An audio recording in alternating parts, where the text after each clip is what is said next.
Meu irmão, minha irmã, paz e bem para você. Hoje, quinta-feira, 15 de outubro, dia do professor, dia do educador. Lembrando a você que hoje é o dia de adoração na igreja. Venha fazer uma oração, a prece pelo seu professor, pelo seu educador, aquele que está lhe ajudando na transmissão do conhecimento ou lhe ajudou na transmissão do seu conhecimento. Lembrando também que hoje nós fazemos memória de Santa Teresa de Ávila. Hoje é dia do normalista, dia do educador ambiental, dia do calendário, dia do juiz de casamento e dia de prevenção das doenças cardíacas. Vamos, portanto, escutar o evangelho de hoje, de São Lucas 11, do 47 ao 54, que diz: Naquele tempo disse o Senhor: Ai de vós, porque construís os túmulos dos profetas. No entanto, foram vossos pais que os mataram. Com isso vós sois testemunhas e provais as obras de vossos pais, pois eles mataram os profetas e vós construís os túmulos. É por isso que a sabedoria de Deus afirma: Eu lhes enviarei profetas e apóstolos, e eles matarão e perseguirão alguns deles, a fim de que se peçam conta a esta geração do sangue de todos os profetas, derramado desde a criação do mundo, desde o sangue de Abel até o sangue de Zacarias, que foi morto entre o altar e o santuário. Sim, eu vos digo, serão pedidas contas disso a esta geração. Ai de vós, mestre da lei, porque tomastes a chave da ciência. Vós mesmo não entrastes, e ainda impedistes os que queiram entrar. Quando Jesus saiu daí, os mestres da lei e os fariseus começaram a tratá-lo mal e a provocá-lo sobre muitos pontos. Armavam ciladas para pegá-lo de surpresa por qualquer palavra que saísse de sua boca. Palavra da salvação, glória a vós, Senhor. O contexto do evangelho de hoje é o da contraposição entre fariseus e mestres da lei, de um lado, pequenos e pecadores, de outro, a essa contraposição, para ressaltar a gratuidade da misericórdia de Deus, que nos salva incondicionalmente em Cristo. No evangelho de hoje, a contraposição continua, de um lado os profetas, do outro os doutores da lei. Se os profetas anunciam a palavra de Deus, os doutores da lei a esvaziam, sufocando-a em infinitas prescrições. Os antepassados dos doutores da lei mataram os profetas. Seus filhos matam a própria palavra.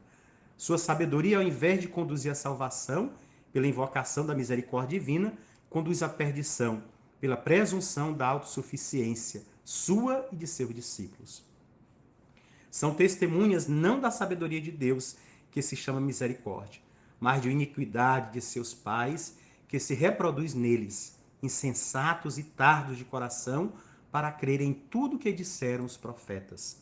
A sabedoria de Deus, acumulada ao longo da história de perseguição e morte, é a sabedoria da cruz. Sabedoria que vence o mal carregando sobre si, ao invés de descarregá-lo sobre as costas dos outros. A sabedoria da cruz é testemunhada nas Escrituras por Moisés, pelos profetas, pelos salmos, que são suas grandes divisões. A geração de Jesus, profeta e o justo, deverá responder pelo sangue derramado por todos os profetas e justos desde o início do mundo. Por que agora?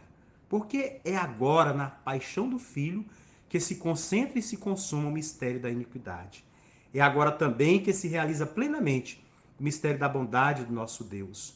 O ai de vós, dirigidos aos doutores da lei, é neste sentido um ai de mim por vós. O ai de vós é a própria cruz.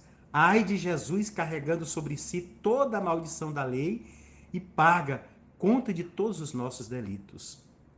Se o sangue de Abel, o primeiro justo a ser morto, clama a Deus na terra, como Gênesis 4:10 diz, o sangue do filho a lava de toda mancha. Se Zacarias, o último profeta a ser executado, morre dizendo: O Senhor vencerá e pedirá contas, lá em 2 Crônicas 24:20, Jesus dirá: Perdoai-lhes, lá em Lucas 23:24. Grito que terá o seu eco em Estevão, primeiro mártir cristão: Senhor, não lhes leves em conta este pecado, lá em Atos 7:60. A justiça da lei denuncia o pecado diante de Deus, mas só a sabedoria do Evangelho o perdoa e o assume como próprio. Não basta ter a chave do conhecimento. Quem a tem deveria reparti-lo com os demais. Os doutores da lei se aproveitam de sua posição para negar aos pequenos e simples o conhecimento dos mistérios.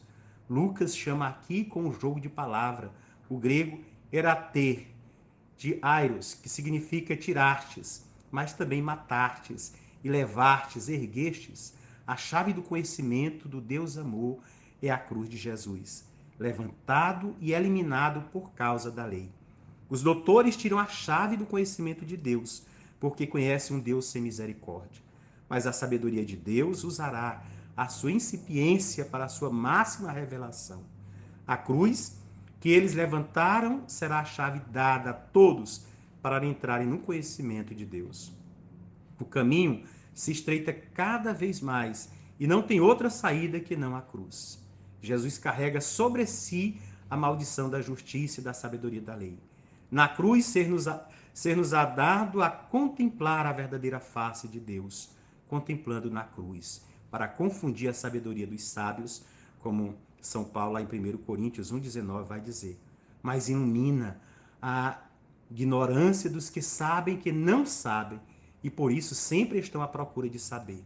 O apóstolo Paulo, outrora fariseu e doutor da lei, portanto, profundo conhecedor das Sagradas Escrituras, afirma agora não conhecer outra coisa senão Jesus Cristo, e Jesus Cristo crucificado, como nos dirá em 1 Coríntios 2:2. Por isso, nós somos cada vez mais motivados a não apenas dizer da boca para fora, mas nos convencermos de que sabemos tão pouco e, portanto, não nos conformarmos com a ignorância, mas querermos em Deus nos tornarmos mais cientes, mais conhecedores daquilo que precisamos, que necessitamos para a nossa salvação e para possibilitar a salvação dos nossos irmãos e irmãs. Nós, como cristãos, e é importante, meu irmão, minha irmã, que você grave bem isso, nós, como cristãos, todos nós, não podemos de modo algum ficar pensando apenas em nós. Não podemos nos prender num egocentrismo desenfreado. Nós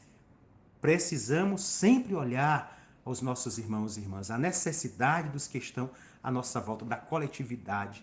Por isso, um dos maiores ensinamentos de Jesus é a vivência do amor, e o amor se vive em comunidade, não se ama sozinho. Para se amar, nós precisamos da figura do amado, da amada.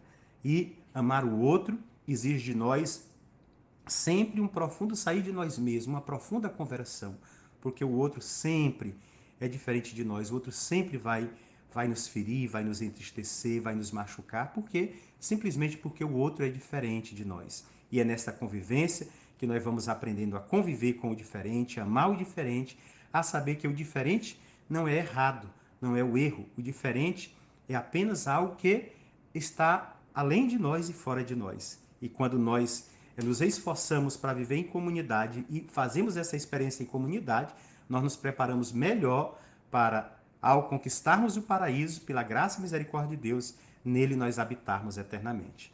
Portanto, meu irmão, minha irmã, se você quer participar do paraíso que Deus preparou desde toda a eternidade para você, comece participando de forma ativa da sua comunidade de fé, aonde você já começa a exercitar este amor a Deus, amando os seus irmãos, que fora de você representa melhor o que Deus é para você. Fique na graça do Pai e que cada dia você queira mais conhecer a Deus. E só há um caminho para conhecer a Deus, participando da família cristã.